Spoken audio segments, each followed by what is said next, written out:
Bom dia a todos. Esse primeiro painel a gente vai buscar tratar as questões de gestão de riscos e como a gestão de riscos tem auxiliado a área de compliance e o programa de compliance. Para começar o painel, eu gostaria de começar com uma pergunta para a Gabriela, da GE. Gabriela, será que você pode contar um pouco para a gente como é que está funcionando essa dinâmica na GE? Vocês têm uma área de gestão de riscos? Oi, Ana, obrigada. Primeiro, bom dia. É um prazer estar aqui. Vou comentar um pouco, acho, sobre uma das ferramentas da GE que eu considero bastante interessantes para análise de risco, na verdade, principalmente identificação de risco. É uma ferramenta que a gente chama de captura de percepções de risco de baixo para cima, por assim dizer, que é feita em relação a todos os níveis da companhia. Então, a gente envolve todos os gestores da GE para participar desse processo. Eles são todos treinados para isso e são solicitados a realizar reuniões com seus funcionários, ou seja, cada gestor com cada um dos seus funcionários para discutir questões de risco. O processo é relativamente simples, apesar de ser bastante trabalhoso. Ele envolve a necessidade de treinar o gestor vai apresentar algumas das nossas políticas mais importantes, vai discutir isso com seus funcionários, de acordo com o dia a dia de cada um deles, vai capturar as perguntas que esses funcionários têm e, mais importante, vai identificar na nossa ferramenta para rastreamento dos riscos percebidos por aqueles funcionários, as informações que forem levadas àquele gestor. Isso permite a GE ter uma visão bastante granular, de maneira muito capilarizada em relação à percepção de risco para cada site, para cada linha de produtos, para cada região. E é um instrumento muito rico também do ponto de vista da nossa avaliação em relação à conscientização daqueles funcionários em relação aos riscos que são os riscos percebidos pela liderança. Às vezes a gente pode estar falando de um site em que, do meu ponto de vista, como líder de compliance, ou do ponto de vista da liderança, pode haver uma preocupação grande em relação a uma determinada área, mas os funcionários não estão apontando aquele risco. É um sinal de que a gente precisa trabalhar com aquele site, com aquele grupo, e investir em conscientização e em treinamento, por exemplo. Então, acho que é uma forma interessante que eu vejo de contribuir para a análise de risco, que claramente não é a única, já trabalha de outras maneiras também para fazer a captura desse tipo de informações, inclusive junto à liderança. Mas é uma maneira que a GE encontrou para incluir todos os funcionários nesse processo e aproveitar essa oportunidade para discutir de maneira estruturada com cada um deles as principais preocupações de compliance que a gente tem. Muito bom, obrigada. Fábio, será que você pode contar para a gente um pouco como é que é o processo na Danone? As áreas de riscos e compliance, elas estão no mesmo departamento, elas atuam de maneira alinhada? Como é que é a experiência de vocês na Danone? A Danone está sofrendo uma reestruturação nessa área nos últimos anos e nós acabamos criando uma área de compliance desvinculada da área de controles internos. Ainda é uma área um pouco maior, onde está junto do jurídico. Nós entendemos que o jurídico e compliance têm bastante interação, tem uma necessidade de trabalhar muito próximos, mas não está mais dentro de controles internos.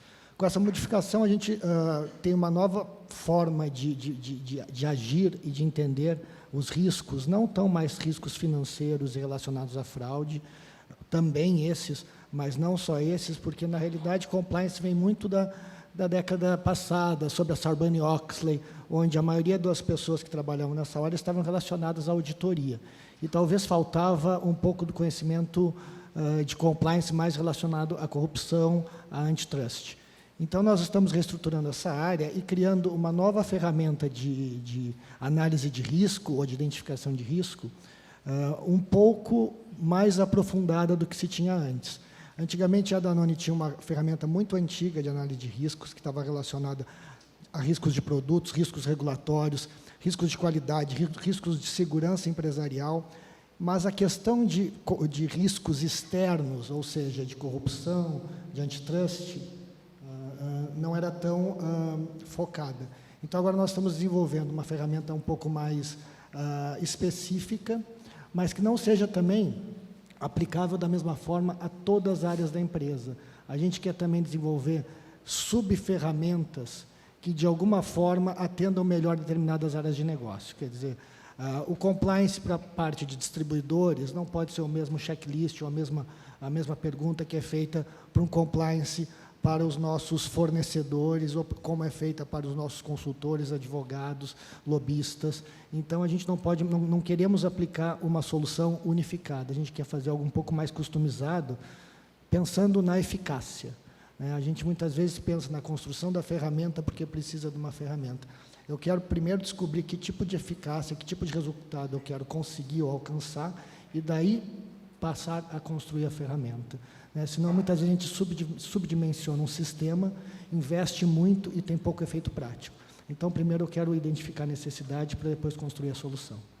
Então, quer dizer que, para a gestão de riscos, melhor auxiliar o compliance, você precisa separar essas camadas e identificar a problemática de cada uma delas, né? Léo, será que você pode comentar qual que é a sua visão a respeito da interação entre as áreas de riscos e compliance? Como é que a área de riscos pode auxiliar a área de compliance num momento tão delicado? Bom, a avaliação de riscos é um processo essencial para a estruturação do compliance. E esse processo de avaliação de riscos, ele tem amadurecido ao longo do tempo, mas a gente tem percebido ainda que a gente encontra muitas empresas que desenvolvem o seu programa de compliance sem ainda se preocupar com o processo estruturado de avaliação de riscos. A Thomson Reuters tem feito avaliações seguidas a respeito de risco no mundo inteiro. Eu até gostaria de fazer menção do resultado do ano passado, quando foram investigadas, não questionadas, mais ou menos 260 profissionais de compliance nos 5 continentes, e foi interessante a observação, quando se perguntou, por exemplo, sobre o processo de condução de risco, 32% dizem que está em desenvolvimento, 37% dizem que está implementado. E aí eu gostaria de destacar, o público-alvo da pesquisa foram instituições financeiras nos 5 continentes. As instituições financeiras, como a gente sabe, já estão bastante regulamentadas no mundo inteiro. Então, a gente ter pessoas aí ainda em processo de desenvolvimento é uma coisa que chama bastante atenção. Outra coisa, com relação, por exemplo, ao foco regulatório na condição do risco, 70% acredita que vai crescer a obrigação regulatória dos gerentes sêniores para gerir os riscos. Outra questão importante, o board e comitês executivos com foco em risco. 52% acreditam que haverá mais pautas de risco no board em 2016. Mas a questão essencial na medida em que nós conhecemos e temos um aprofundamento e um acompanhamento adequado de quais são os nossos riscos essenciais, isso nos permite amadurecer o nosso processo de compliance. E aí eu gostaria de deixar em destaque que, quando a gente fala de risco e de gestão de risco, evidentemente o risco de liquidez e o risco de mercado são riscos que já são fartamente avaliados pelas empresas, é uma questão de sobrevivência essencial. Mas agora também passa a ser uma questão de sobrevivência e passa a fazer parte do negócio um conhecimento adequado do risco operacional. E dentro do risco operacional, essa camada que hoje chama bastante atenção, que é o risco reputacional das empresas. E aí, evidentemente, nesse risco se enquadra o relacionamento que as nossas empresas têm com os nossos terceiros, os nossos representantes, fornecedores, toda a cadeia de supply chain da empresa. É muito interessante que os 3 citaram algo em torno de granularidade e especificidade quando a gente fala da matéria riscos, né? O que mostra que mesmo mercados mais regulados não necessariamente atingiram a granularidade necessária quando você avalia um risco na sua exposição, no tamanho do seu impacto. Maurício, você tem um caso bastante interessante. Sua empresa é uma empresa limitada, se tornando uma empresa SA, com faturamento aí de 1 bi. Conta um pouco para a gente como é que foi a estruturação dessa área de riscos e compliance. Bom, primeiro eu queria dar bom dia a todos, agradecer a presença e também agradecer ao Anshan pela oportunidade de trazer um pouco o nosso case para esse rico debate. Eu venho de uma empresa que ela é 100% nacional, uma limitada, a gente prepara aí as nossas forças para se transformar em SA, mas em relação à questão da avaliação de riscos, a organização ela é bastante madura. Eu venho com um trabalho desde 2009 fazendo a parte de gestão de riscos e ela contribuiu plenamente para suporte do nosso programa de compliance. Inclusive, são 2 áreas ligadas sob a minha gestão. E hoje em dia, na organização, não se fala em compliance ou não se fala em estratégia, em planejamento estratégico, sem se falar em riscos. Então, para todo o quesito que é estratégico dentro da organização, para todo o quesito que envolve compliance, a gente faz uma avaliação de risco estruturada, com todos os owner risks, as pessoas conhecem os seus riscos, elas têm condições de apontar os seus riscos, e a gente entra com as nossas ferramentas e metodologias para ajudar essas pessoas. Então, a gente veio estruturando nessa condição a área de gestão de riscos com a área de compliance, e hoje a gente tem um nível de maturidade bastante grande e bastante forte para a nossa intenção.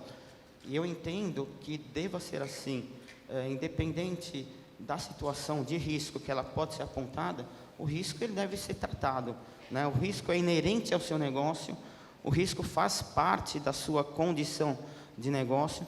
Então, a gente precisa descobrir esses fatores de risco, né? O que vai impulsionar para que o meu risco se concretize?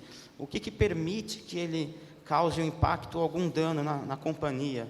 E tratar isso de maneira coerente, né? Colocar num plano de ação, fazer follow-up constantemente, exigir que as pessoas tenham consciência, e aí já entra um pouquinho também da cultura empresarial em relação ao compliance, à gestão de riscos, mas isso é possível se fazer, né? Isso é possível se trabalhar e a gente caminhar para que a empresa mantenha um equilíbrio em relação a essa a postura de tratamento dos riscos. Exato, muito bom.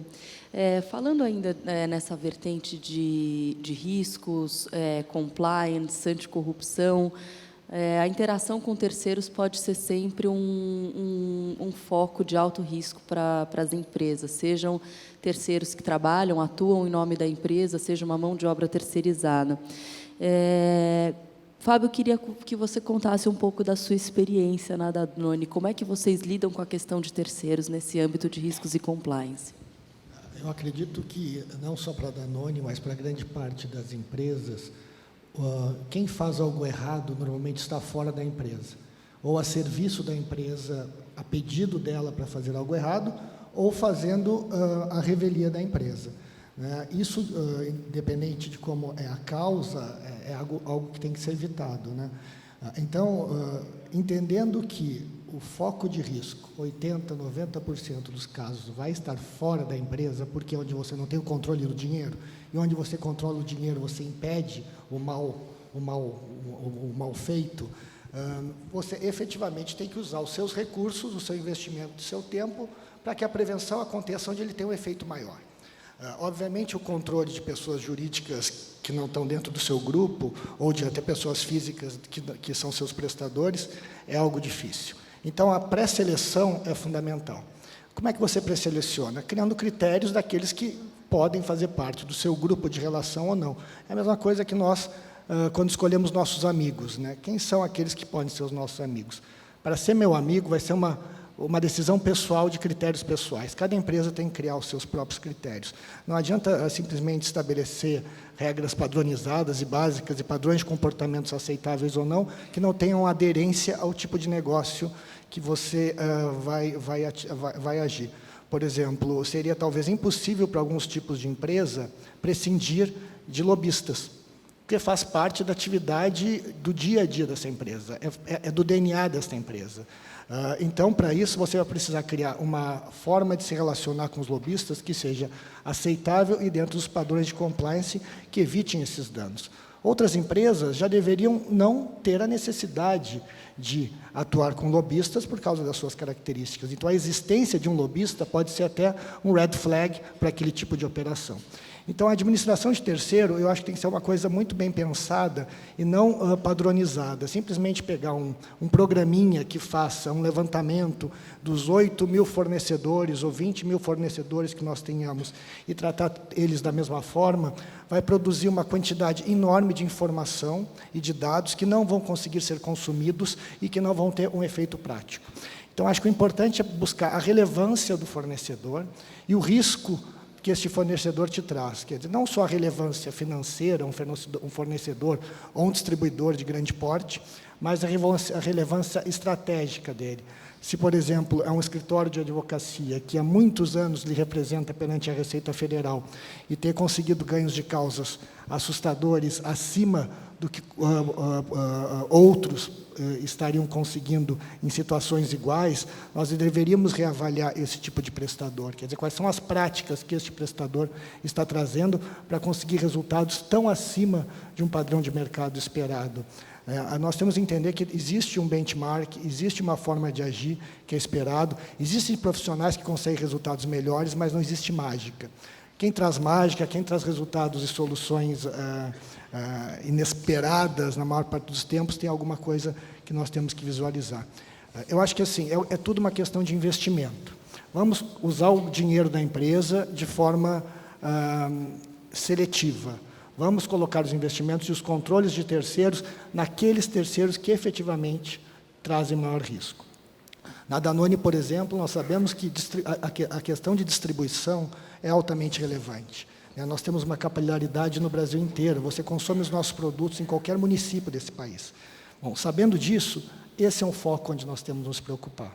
Talvez a nossa relação com os órgãos públicos seja menor, a parte tributária seja menor, relações com os órgãos ambientais não sejam tão sensíveis na nossa atividade, mas talvez a questão de distribuidores que levam a nossa marca, levam o nosso nome, levam o nosso produto a qualquer parte desse país, e que quem vê aquele caminhão ou quem vê aquele fornecedor pensa em Danone, aí a gente tem que realmente ter um cuidado maior.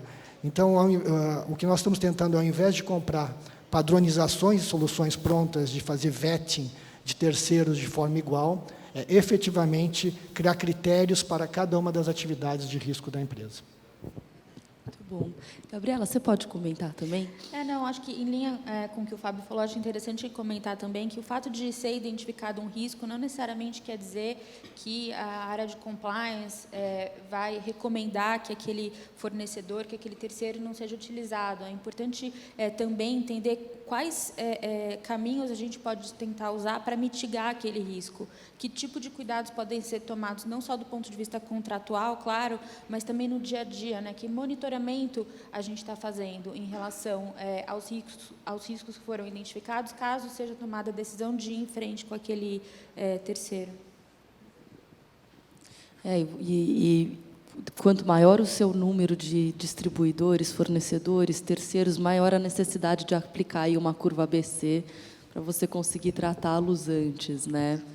Até entre eles, né? Que existem distribuidores de grande porte, de pequeno porte, você exigir de pessoas jurídicas de tamanhos diversos os mesmos tipos de respostas, os mesmos tipos de ações ou políticas que eles implementem é não factível, né? Muitas vezes nós recebemos padronizações de cláusulas de contrato, padronizações de políticas a ser implementadas em terceiras que não têm o tamanho correto para a operação de um fornecedor.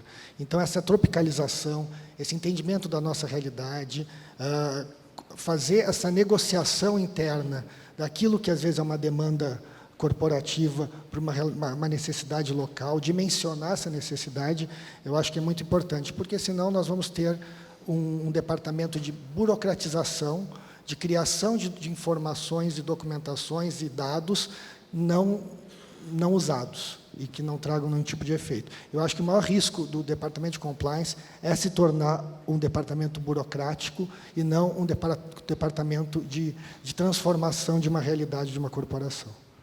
Perfeito. Ana, uma das questões que surgiram logo no início da enquete foi o quanto que a Lava Jato influenciou na alteração dos seus programas e no estímulo para os seus programas. Algumas empresas podem até entender que isso não influenciou, porque já tem um programa estruturado, etc. Mas, sem dúvida nenhuma, a lei anticorrupção daqui influenciou e influencia e continuará influenciando qualquer empresa que esteja sediada no Brasil. E uma das questões que o Decreto 8.420, que regulamenta a lei anticorrupção, determina é que as empresas devem, sim, avaliar a qualidade do programa de integridade dos seus terceiros.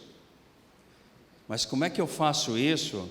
Levando em conta, por exemplo, que eu tenho milhares e milhares de terceiros que se relacionam comigo. E aí é interessante, se a gente der uma vista de olhos àquilo que a lei regulamenta, inclusive quando ela diz como é que ela vai penalizar uma empresa que estiver sob investigação por ter sido facilitada num processo de corrupção, ela menciona o seguinte, que um dos fatores para punir é o tamanho do contrato, por exemplo, que a empresa tem com o governo. Se ela tem até R$1,5 milhão de reais, vai cobrar 1%, tem alguns dados, 10 milhões vai cobrar 2%, e acima de 1 bilhão, se não me falha a memória, acima de 1 bilhão, vai cobrar 5% do seu faturamento bruto do ano anterior. Esse é um referencial importante, ou seja, quando eu vou avaliar os terceiros, a minha escala de prioridade, uma delas necessariamente tem que ser qual é o tamanho do relacionamento do meu negócio com o terceiro associado, tá certo? Sem dúvida nenhuma, esse é um dos critérios de avaliação. O outro critério é, como já foi comentado aqui, é o nível de relacionamento reputacional do cliente com a sociedade, né? Essas duas avaliações são pelo menos essenciais para a gente fazer para a gente considerar no processo. E aí, o terceiro passo que eu diria que é importante nisso é avaliar como é que eu faço essa mensuração do nível de desenvolvimento de um programa de integridade que o meu terceiro tem. É uma coisa que, em princípio, é bastante abstrata, né? Mas, então, naqueles que eu tenho um nível de classificação alto como terceiro, eu certamente tenho que garantir, tenho que providenciar uma certificação do meu terceiro com relação ao programa de integridade, né? Nós temos muitas empresas grandes que já estão conduzindo esse processo. De fato, estão exigindo documentação das empresas com quem se relacionam, para garantir que eles tenham um programa de integridade robusto, seja com relação a uma política adequada, treinamento dos seus funcionários, avaliação dos seus terceiros e canal de denúncias, minimamente isso. Mas então, já um processo de certificação dos terceiros acontece. É óbvio que se você tem milhares de terceiros para avaliar, você vai enfatizar aqueles que são de maior risco, né? Claro, claro, sem dúvida. Maurício, conta um pouco para a gente, quando a gente fala desse risco de terceiros, trazendo para a sua realidade, que não tem necessariamente aí uma tropicalização das práticas, algo que você tem que construir e num ambiente também extremamente regulado, como é que vocês fazem? Vocês vejam o quão brilhantes foram nossos colegas aqui, né? Falamos um pouco do controle de terceiros, dos riscos, da regulamentação. Nós somos um mercado totalmente regulamentado pela Anvisa e mais alguns órgãos. Então, isso é muito importante. Inclusive, o que o Fábio falou, não gastar em esforços aonde a gente não precisa. O nosso case, até levando em consideração a questão de não burocratizar o departamento de compliance, né? A gente recomendou que o departamento responsável criasse uma curva ABC de terceiros e fornecedores, pensando no impacto do nosso negócio e das nossas operações, né? A gente trouxe esse departamento para próximo do compliance, a gente trocou algumas ideias com ele, a gente fez um projeto participativo, né? Com isso pronto, a gente jogou esses fornecedores, esses terceiros, inclusive os clientes, numa matriz de responsabilidade com 6 quadrantes estratégicos para o nosso negócio. A gente discutiu isso com a diretoria, aprovou com a diretoria, levou para o board, aprovou com o board esses terceiros, esses fornecedores, esses clientes. A partir daí, a gente começou a estruturar um movimento de due diligence para atingir essas pessoas e ver como elas estavam perante ao seu programa de compliance, se elas tinham código de ética, se elas tinham boas práticas, não só de fabricação, mas em relação à conduta de pessoa, em relação à postura no mercado. Ou seja, a gente fez aí por etapas, com participação do departamento responsável, a gente trouxe, né, um grande debate dentro da companhia em relação ao tema, e foi bastante salutar, porque a gente conseguiu fazer com que as pessoas que lidassem com fornecedores, com terceiros, com clientes, entendessem a importância da gente olhar um pouco mais de perto esses nossos parceiros comerciais. São pessoas que fazem parte do nosso dia a dia, fazem parte do nosso negócio, são importantes para a gente, como nós somos importantes para eles também. Então, a gente ter essa relação até abriu mais portas, né? A gente passou a ser uma empresa muito mais bem vista em relação à ética e ao compliance pelos nossos parceiros. No caso da Votorantim, por exemplo, que a gente tem uma base de mais de 60 mil fornecedores, e a gente certamente não consegue fazer uma due diligence apropriada em todos eles, menos ainda fazer uma certificação, a gente tem adotado uma prática de conscientização de terceiros, então, estruturando um vídeo sobre o que é compliance, o que é corrupção, como isso não é aceitável para qualquer empresa que queira ter interação com a Votorantim. Então, foi uma forma que a gente encontrou indireta de atingir esses 60 mil, mais de 60 mil, mas que certamente, para aqueles que a gente também aplicou a curva ABC, a prática precisa ser mais direcionada.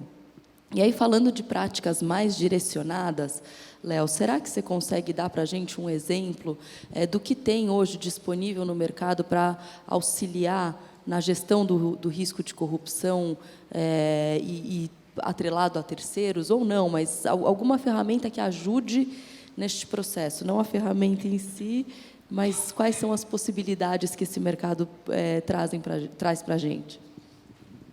Existem, sim, uma série de ferramentas no mercado para ajudar no processo de avaliação de risco dos terceiros e a gestão desse processo de risco. E quando a gente fala disso, acho importante enfatizar que a primeira preocupação que a gente tem é de fazer uma avaliação e evidenciar que todas as pessoas, todas as empresas que se relacionam com a nossa empresa estão avaliadas. Não é só, isso foi apenas o começo. De acordo com o decreto 8.420, o monitoramento tem que ser contínuo. Aqueles que eu considerei de alto risco, ótimo, eu monitoro, e como o Banco Central há muito tempo já vinha falando disso, né? E eu monitoro aqueles que são de alto risco com especial atenção, ou seja, mantenho com mais força o meu foco neles. Mas, além disso, para todos os outros, eu também tenho que ter um monitoramento contínuo. Não basta entrar. Esse modelo de fazer um KYC inicial, um conhece o seu cliente ou conhece o seu terceiro inicial, já passou. Isso é coisa que se fazia antigamente. Era como ter do cliente um cadastro, né? Eu faço cadastro, seu telefone, etc., essas coisas, com quem eu tenho que me relacionar, e bastava. Não, eu tenho que ter um conhecimento mais aprofundado. E agora, eu tenho que ter um conhecimento aprofundado e dinâmico, né? Porque, na medida em que eu avalio dinamicamente as pessoas que se relacionam comigo, eu posso chegar à conclusão de que alguém que não tinha risco passou a ser de alto risco para a empresa. Mas, voltando às ferramentas, existe um conjunto bastante interessante de ferramentas bem desenvolvidas de risco, e é interessante e é importante conhecer isso, em especial para empresas que têm um pouco mais de porte e que não pode se limitar a fazer busca no Google para entender se a empresa tem algum risco ou não. Tem que fazer uma pesquisa mais aprofundada, e as empresas atuam no mercado fazendo isso, né? Por exemplo, nossa empresa atua fazendo isso, né? E como outras também especializadas em conteúdo de risco, tá? Quer dizer, o famoso Google Search também é da década passada, aí, como o Fábio comentou. Eu diria que é um instrumento, não tem dúvida, mas não é o principal instrumento que a empresa deve adotar. Perfeito. Para a gente colocar um pouco mais de pimenta no debate, quando esse terceiro é um órgão público ou uma pessoa politicamente exposta, como é que as empresas de vocês estão estruturadas? Tem área de relações governamentais? Existe uma interação da área de relações governamentais com a área de compliance? Quer começar? A gente vai desse lado, então.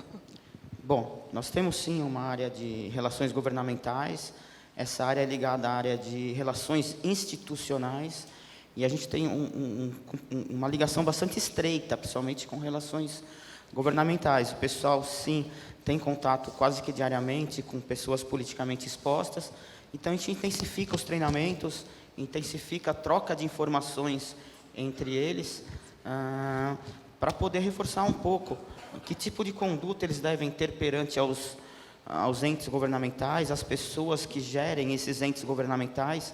A gente tem um canal de consulta e respostas diretamente com a Diretoria de Relações Institucionais, quase que constantemente nós estamos em contato. Para vocês terem uma ideia, entre hoje e amanhã, nós temos 6 profissionais da Libes em Brasília discutindo alguns pontos importantes em relação a alguns projetos, né? Isso se intensifica quando passa outubro e novembro, que chega as festas de finais de ano. A gente costuma reforçar, olha, não ofereça nada, não converse de maneira particular com ninguém, né? Todo mundo é importante para a gente é importante para as pessoas também, para o governo, mas a gente precisa tomar um certo cuidado em relação a isso. Então, a gente tem sim uma estrutura de treinamento, uma estrutura integrada de informação com a área de relação governamental. Fábio, você quer comentar? A Danone sempre foi muito conservadora nesse tipo de atuação, então sempre se utilizou muito das suas associações para fazer suas relações governamentais, principalmente a Associação Brasileira das Indústrias de Alimentos e a Associação Brasileira de Anunciantes, né? Então, nós nos uníamos sempre com os nossos pares da indústria para buscar os nossos pleitos corporativos mais significativos perante Brasília, os órgãos estaduais. O que acontece é que esse modelo já está se exaurindo, né? As associações não têm mais a relevância que tinham no passado. Hoje em dia, uma associação de mães ou de pacientes de 50 pessoas ligadas no Facebook consegue ter uma relevância muito maior perante a Anvisa, perante o Senado, do que uma ABIA chegando lá com a sua pasta e seus antigos funcionários, que já são grandes conhecidos dos corredores de Brasília. Então, o que a gente precisa agora é se recriar para entender que a relação governamental mudou. Você não tem mais uma relação governamental indústria-governo. Você tem uma relação governamental relevância órgãos públicos. Você precisa criar relevância do seu case, você precisa agregar ao seu case as associações, os pacientes, as mães, os fornecedores, aqueles que estão ao seu lado, para levar o seu case e assim agregar a relevância à sua atuação de relação governamental. Isso muda um pouco a forma de agir. Antes nós estávamos muito mais protegidos, porque através de associação tínhamos pouca exposição a qualquer coisa que pudesse ser feita errada. Hoje, como existe uma relação muito mais ágil, nós precisamos nos profissionalizar dentro desse meio novo, esse meio digital, esse meio de demandas constantes que estão acontecendo. Nós estamos nos reorganizando. A Danone reorganizou toda essa área, vamos chamar de corporativa, nos últimos 18 meses. Nós agregamos 4 departamentos jurídicos em um, nós criamos o departamento de compliance e junto dessa área aqui abaixo de mim tem mais o departamento de regulatório. Então, toda a relação governamental feita com a Anvisa, com o Ministério da Minas e Energia, é tudo feito dentro da área de regulatório. Além disso, nós temos uma área específica que está ao nosso lado de relações governamentais. E essa vai fazer mais a gestão da relação política e reputacional da empresa. Quer dizer, a gente trabalha em conjunto, é tudo muito em parceria, mas tentando identificar quais são as formas de agir de cada um, né? Por exemplo, muitas vezes nós temos que utilizar dos nossos consumidores e daquela nossa base de consumidores como a nossa base de apoio para uma relação governamental, né? Até questões de imagem são construídas com base nos nossos consumidores, muitas vezes. Então, houve uma transformação muito grande. A gente tem muito cuidado para não entrarmos em armadilhas de diretamente estar em interlocuções que são sensíveis. Nós não saímos de associações para estar diretamente, frente a frente com os órgãos públicos, mas nós estamos fazendo de uma forma agora um pouco mais específica, juntamente com esses nossos novos parceiros de relação governamental, que mais é a sociedade civil e não só as empresas, como no passado. Perfeito, muito interessante. E para a GE, Gabriela, como é que você... A GE também trabalha a área de compliance de maneira muito próxima à área de relações governamentais. E eu diria que, recentemente, a gente claramente tem reforçado de maneira significativa as nossas iniciativas em relação a uma das políticas, enfim, mais afetadas por esse assunto, que é a nossa política de contatos com o governo, com entes públicos, não só no que diz respeito a vários desses pontos que o Fábio comentou, mas no caso da GE especificamente, relacionamento com o cliente público, que é uma realidade para um número significativo dos nossos negócios. Eu queria aproveitar, Ana, e te perguntar, você tinha comentado sobre uma iniciativa super interessante da Votorantim a respeito de contatos com órgãos públicos. Acho que seria interessante se você pudesse compartilhar com a gente. Claro, sem dúvida. A gente estava conversando mais cedo e a conversa começou sobre a discussão de empresas que acham que, por não ter relação com o governo, estão imunes a ele e, portanto, ao risco de corrupção, e essa não é uma verdade. Quando a gente olha para o caso da Votorantim, apesar de não fornecer nada diretamente, a gente tem mais de 700 unidades operacionais espalhadas aí pelo mundo, boa parte delas no Brasil. Então, o relacionamento de cada uma dessas unidades operacionais com os órgãos fiscalizadores, com prefeitos, deputados, é, para a gente, um foco de grande cuidado. Então, a gente adotou 2 ferramentas, uma delas parcialmente, a outra já em place. A pessoa, quando faz o treinamento do Código de Conduta ou o treinamento anticorrupção online, ela já preenche uma declaração dizendo quais são os relacionamentos interpessoais que ela tem com pessoas politicamente expostas, e tanto pessoais quanto em função da empresa. E a outra ferramenta que a gente está terminando de desenvolver é um aplicativo onde, toda vez que você vai ter uma reunião com uma pessoa politicamente exposta, você consegue cadastrar essa reunião no aplicativo, inserir a ata, colocar todas as pessoas que participaram, e sempre com a recomendação que a gente teve do jurídico e de compliance de não ir sozinho para nenhuma reunião com uma pessoa politicamente exposta. Então, foi uma forma que a gente encontrou de dar capilaridade ao assunto, levando em consideração que a nossa área de relações governamentais é bastante enxuta e fica muito mais ali nos assuntos mais estratégicos. Ana, isso que você comentou é bastante interessante. Sempre que você tem um relacionamento com um órgão oficial, é importante que não esteja uma pessoa sozinha, né?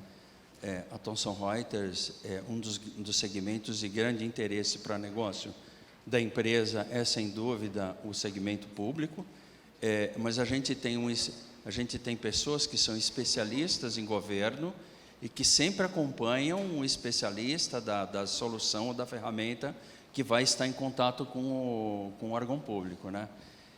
Mas eu gostaria de destacar e lembrar, e há empresas que a gente percebe no mercado que ainda tem uma tranquilidade bastante grande quando fala assim, olha, eu não tenho relacionamento direto com o órgão público, seja na esfera federal, estadual ou municipal. E aí uma regrinha básica que a lei anticorrupção deixou, ela é fundamental ter presente nesse momento. E ele fala assim, olha, o que se entende por um relacionamento com o órgão público? Processos licitatórios, execução de contratos administrativos, pagamento de tributos, sujeição a fiscalizações, né? E obtenção de autorizações, licenças, permissões e certidões. Que empresa não precisa disso?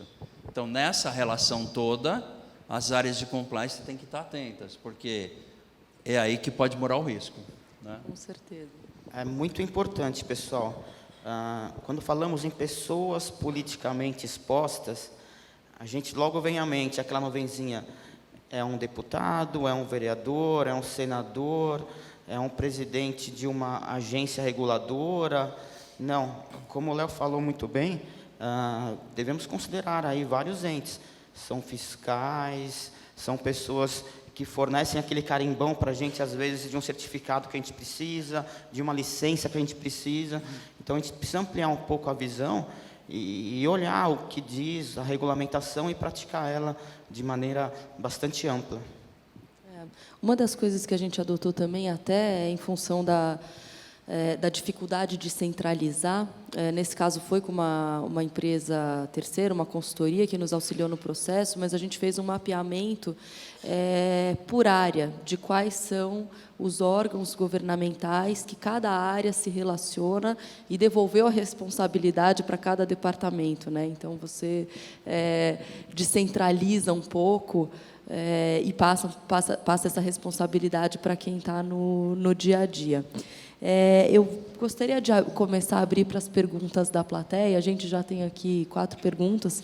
Se vocês quiserem realizar, por favor, é só preencher aí e entregar para uma das nossas assistentes.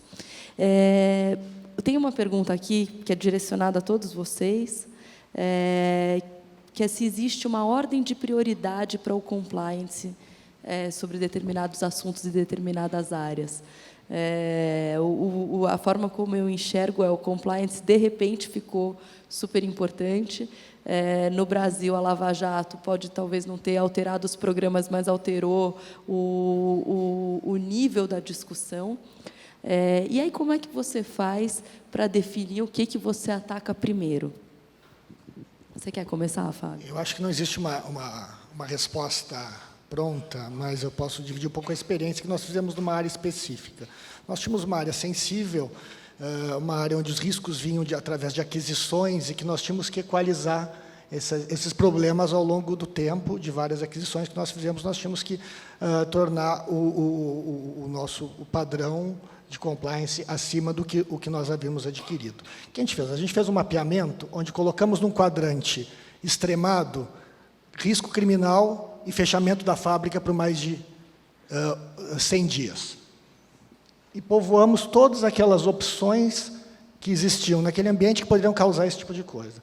Quadrantes abaixo, riscos cíveis relevantes, questões financeiras relevantes, e fechamento de atividade por uma semana. E assim viemos escalonando essa tabela até o risco verde, do vermelho ao verde. E fizemos um plano, esse plano vai até 2018, onde nós já sabemos, em cada semestre, quantos itenzinhos nós vamos arrancar de cada uma daquelas caixinhas e elas vão mover até o verde.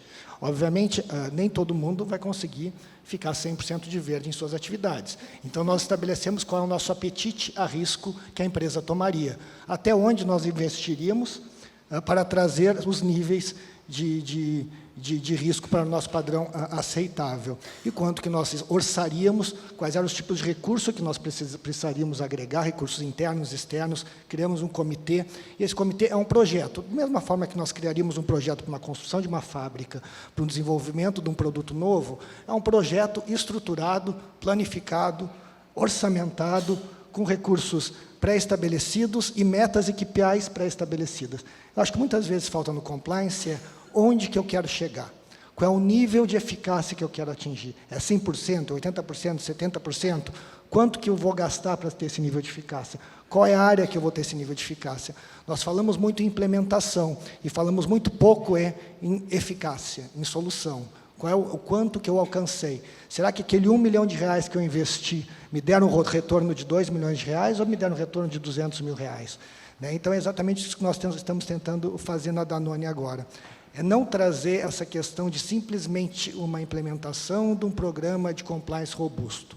Para mim, isso quase que se traduz como pesado, quase que se traduz como uma amarra. Para mim, é uma implementação de um programa de compliance eficiente, que traga um resultado superior ao nível de investimento que eu vou ter, que a companhia vai despender. A gente tem que lembrar que nós estamos falando com dinheiro de acionistas, e o dinheiro não é nosso, então nós temos que gastar esse dinheiro de forma que traga um retorno de volta ao acionista superior ao que ele está nos emprestando. Então, acredito que essa questão, para mim, através de um plano muito claro, muito estruturado, e com os objetivos específicos, saber onde quer chegar. Sem saber onde quer chegar, a gente acaba se perdendo no meio do caminho e burocratizando a operação. Perfeito. Para mim, eu diria que é mais uma questão, assim, a pergunta foi, se não me engano, como a gente prioriza as nossas atividades. E a análise de risco, um dos principais objetivos da análise de risco é justamente isso, é você saber onde você precisa ir primeiro, onde você precisa gastar mais, não só o seu tempo, mas, enfim, os demais recursos que estão à sua disposição, como o Fábio colocou. Então, para dar um exemplo, se você pensa numa região específica, uma linha de produto, e você olha, bom, o risco concorrencial é sempre alto porque as multas do CAD podem ser milionárias. Isso quer dizer que eu preciso focar ali em, eventualmente, tratar o risco concorrencial? Não necessariamente, porque naquela região, para aquela linha de produtos, talvez o mercado seja altamente pulverizado, minha participação de mercado seja pequena e o meu risco concorrencial seja baixo, apesar de a gente saber que, teoricamente, as multas podem ser muito altas, né? Então, é tudo uma questão de como você combina todos esses fatores e olha de maneira específica para o seu negócio, para a sua região e identifica onde estão os principais riscos do ponto de vista financeiro, reputacional, operacional e outros. E, a partir daí, você consegue determinar onde você vai fazer a sua primeira aposta. Eu diria que normalmente funciona dessa forma para mim no meu dia a dia. Só esqueci um ponto bem rapidinho. Tem empresas que o risco reputacional tem efeito financeiro ou efeito menor, né? Principalmente as B2Bs. Empresas que têm um apelo de marketing muito grande, de marca muito grande, como, por exemplo, a Danone, a multa é irrelevante perante o efeito à marca. Quer dizer, ninguém vai comprar um produto nosso se nós estivermos associados a um escândalo de corrupção, né? Por mais que não vá diminuir a qualidade do nosso iogurte, ou da nossa água, ou do nosso leite em pó, efetivamente ninguém quer se associar a uma marca que está dentro de um escândalo desses. Então, para nós, não é uma opção estar exposto a esse tipo de situação. Não é uma multa de R$1 milhão que vai nos causar um efeito tão nefasto quanto estar exposto aos jornais como uma empresa que participou de um cartel ou de uma questão relacionada à corrupção de Lava Jato ou de uma licitação que nós participamos de muitas licitações pelo Brasil. Então, muitas vezes, esquecer um pouco a questão jurídica, mas lembrar muito do business. O business depende da sua marca, da sua reputação, depende do seu bom nome, né? Uma empresa como a nossa, com um nome ruim, não vende. E se não vende, fecha suas portas, né? Ótima pergunta, parabéns a quem fez. E eu confesso para vocês, durante muitos meses, quando eu comecei a estruturar o compliance lá na Libes, eu trouxe essa dúvida comigo, tá, gente? Não é uma coisa assim tão fácil de resolver. E aí, nas minhas pesquisas, no meu aprofundamento, eu fui entendendo que isso tem bastante a ver com o tipo de negócio que a gente está trabalhando. O tipo de negócio, né? No ramo farmacêutico, totalmente regulado, a gente tem uma imagem a zelar, tem uma marca a zelar. Então, a gente foi construindo isso conforme as nossas percepções, né? Quais são os 4 pilares básicos aí da avaliação de risco, né? O risco financeiro, risco operacional, o risco de imagem e o risco da marca, de repente. Então, a gente pegou aí, nos primeiros pontos, o risco da marca e o risco regulamentar. Então, a gente trata com bastante cuidado essa parte de compliance.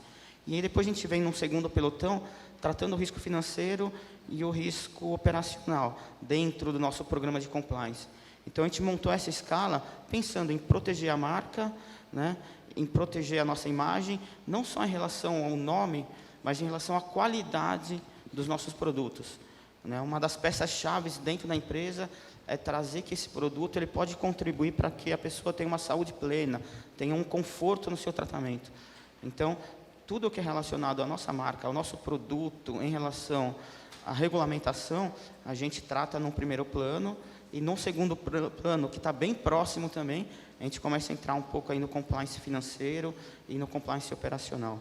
Então, a gente acha que esse tipo de situação, antecipando um pouco o olhar para esses 4 itens, a gente consegue aí fechar dentro da Libs, do nosso negócio, uma estrutura de compliance que atende. E hoje em dia, uma coisa que precisa ficar muito clara para todo mundo é que compliance não é custo. Quando o processo de compliance começou para as instituições financeiras, uma grande resistência que se sentia era exatamente essa. Pô, temos que gastar dinheiro com compliance. Não. Compliance hoje é investimento, porque isso faz parte intrínseca do negócio. Não há como mudar. Essa é a realidade de hoje. Imagine, por exemplo, se uma empresa não investe em compliance no seu programa de integridade, não vai ser aceita por outras, que não querem associar a sua marca a uma marca que pode estar exposta a esse tipo de risco. Portanto, investir em compliance é a ordem do dia, não é? E, evidentemente, a priorização tem que ser começar pelos riscos que são mais altos para a empresa. E aqui vale um lembrete que eu acho que é fundamental. Quando se começa no processo, existe uma tendência de buscar quais são os riscos do meu segmento, né? Mas, além dos riscos do seu segmento, você tem que olhar para a vocação da sua empresa. Quais são os riscos que exatamente o negócio da minha empresa, aqui o negócio da minha empresa está exposto, né? E isso, vale lembrar, significa muito, inclusive, para definir o apetite de risco que a própria empresa deseja ter. Quanto mais controlado o seu ambiente de risco, mais agressiva pode ser a empresa, ou seja, mais vantagem competitiva ela tem, né? Perfeito. Tem uma pergunta aqui bastante interessante, que fala, que vai pegar muito na linha dos riscos do Compliance and Risk Officer e das ferramentas que as empresas adotam para que seja possível diminuir esse risco. A pergunta é, na opinião de vocês, o compliance pode barrar um relacionamento de alto risco, mesmo que as necessidades de negócio e o conselho decidam fazê-lo? E mesmo que esteja fora do aceitável no apetite a risco? Como é que vocês enxergam isso? Compliance pode, deve, tem mandato para? Qual que é a realidade na empresa e qual que vocês enxergam que é a realidade no Brasil? Outra boa pergunta, hein, gente?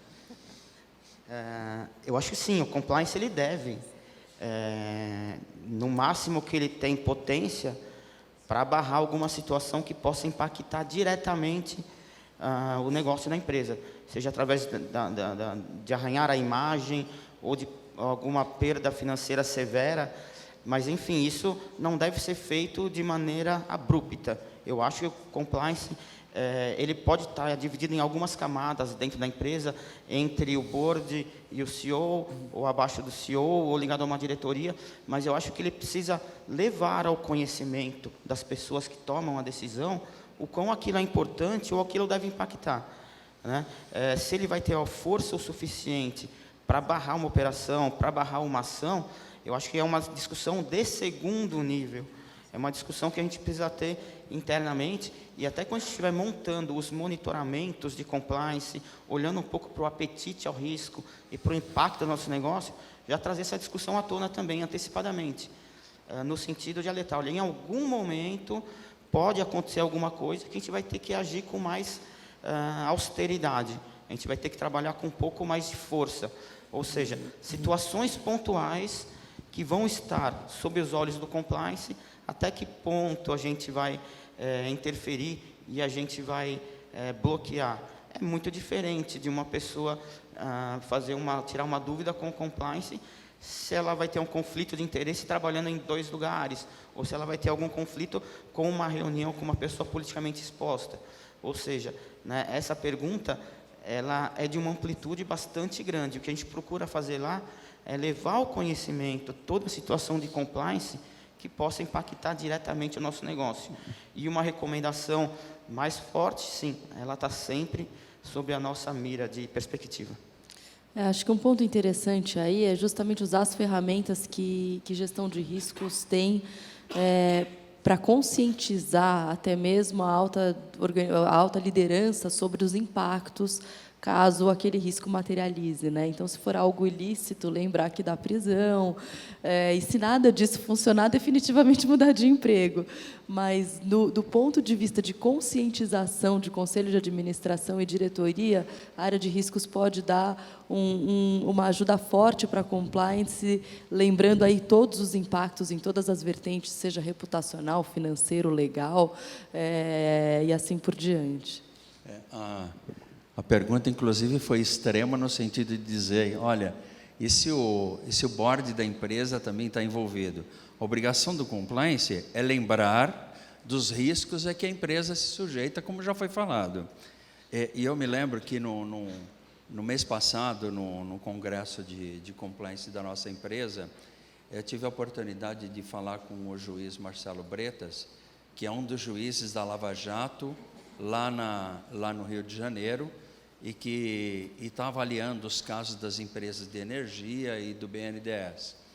E ele falou assim, olha, eu já estive avaliando casos em que o compliance está tão envolvido quanto o board da empresa. E está respondendo, e já tivemos diversas audiências aqui, envolvendo inclusive o compliance. Isso significa que o compliance entrou na onda, né? Aí ele perdeu o seu papel, né? E se de fato você chega à conclusão que o board da sua empresa, no limite, não quer assumir nenhuma diretiva e quer fazer aquilo que está se propondo, e que você entende que claramente, objetivamente, é indevido, aí a sua opção é, antes de mais nada, deixar oficializado que essa não pode ser a opção da empresa, né? E, em última instância, pegar o seu chapéu e ir embora, né? Ou responder, eventualmente, por admissibilidade da ação que o board está assumindo. Não tem outra alternativa. Eu acho que a nossa vida ficou muito mais fácil nos últimos anos, né? Antigamente, a gente pregava para uma audiência meio surda, que simplesmente vinha com aquela resposta, mas ninguém vai ficar sabendo, então eu vou fazer. Quer dizer, não tinha a cultura de fazer o certo pelo certo. Eu vou fazer o certo só se eu tiver o risco de ser pego. Isso está mudando, eu acho que as investigações, a Lava Jato, a legislação internacional, essa nova moda e onda de fazer as coisas certas, essa nova geração XY, os millennials, que querem também um padrão da sociedade muito mais alto de níveis éticos do que nós tínhamos anos atrás, estão nos forçando a ter uma facilidade de comunicar compliance como algo correto e que a gente possa sentir orgulho. Hoje é muito difícil alguém chegar e dizer para você, olha, está aqui, eu quero que você aprove este pagamento de propina. Não vai acontecer. O preto e o branco é muito fácil a gente trabalhar hoje. O difícil é o cinza. Quando chega o cinza para a gente, como é que a gente lida? Eu acho que quando chega o cinza, eu tenho que não ser reativo, eu tenho que absorver esse cinza e trazer uma solução para o business que chegue no mesmo resultado com cinza claro. né? Eu transformar aquele cinza num algo que seja aceitável para a corporação. Eu não acredito que hoje em dia alguém se arrisque pessoalmente, ou pelo menos empresas de capital aberto, se arrisque a sua pessoa física em nome da empresa. Então, é mais fácil atuar. Os clubinhos, as panelinhas que se protegiam nas empresas antigamente, que faziam as coisas erradas de forma hermética, em função de delação premiada, se acabaram, porque todo mundo fica com medo do vizinho. Quer dizer, se o vizinho sair correndo primeiro, eu só pego. Então, está muito fácil hoje a gente evitar o mal feito óbvio.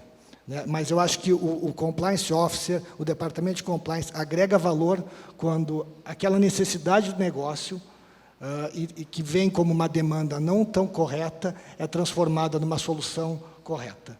Eu acho que é isso que nós precisamos fazer e para isso que nós somos pagos, né? Não somos pagos para dizer não, mas para transformar aquilo que talvez o business não saiba fazer de outra forma e trazer uma solução que atenda esse próprio business, né? Eu concordo, eu diria também que esse tipo de leitura é importante até por uma questão de accountability, né? O negócio é importante que o gestor, é importante que o empresário, que o executivo percebam que aquilo faz parte da sua responsabilidade, porque se o compliance leader, se o compliance officer está ali para falar não, é como se o negócio estivesse se eximindo da importância da tomada dessa decisão. Então, acho que concordo com você, Fábio. Eu só queria complementar, a pergunta tocou num ponto de ferramentas. E eu queria trazer um exemplo real. Nos últimos 18 meses, a nossa principal ferramenta de controle ao compliance é a nossa ouvidoria, ou seja, o nosso hotline. A nossa ouvidoria é bastante robusta, ela é totalmente independente da empresa, né, com um parceiro bastante forte de mercado, e nós tivemos aí 2 penalidades para executivos importantes, através da nossa política de causas e consequências, onde, através da ouvidoria, entraram as denúncias que nós pudemos investigar, apurar os fatos e entender que, de fato, houve uma quebra de código de ética, uma quebra de regras de compliance, e poder, assim, conversar e levar a recomendação da punição perante as regras que nós temos internamente. Então, ProLibs, uma ferramenta importantíssima para a gestão do compliance, é o nosso hotline. É onde entra grande parte das denúncias para a gente poder avaliar e para a gente poder entender o que está acontecendo, no que não está debaixo do nosso olhar. Muito bom. Gente, por questões de tempo, a gente tem uma última pergunta.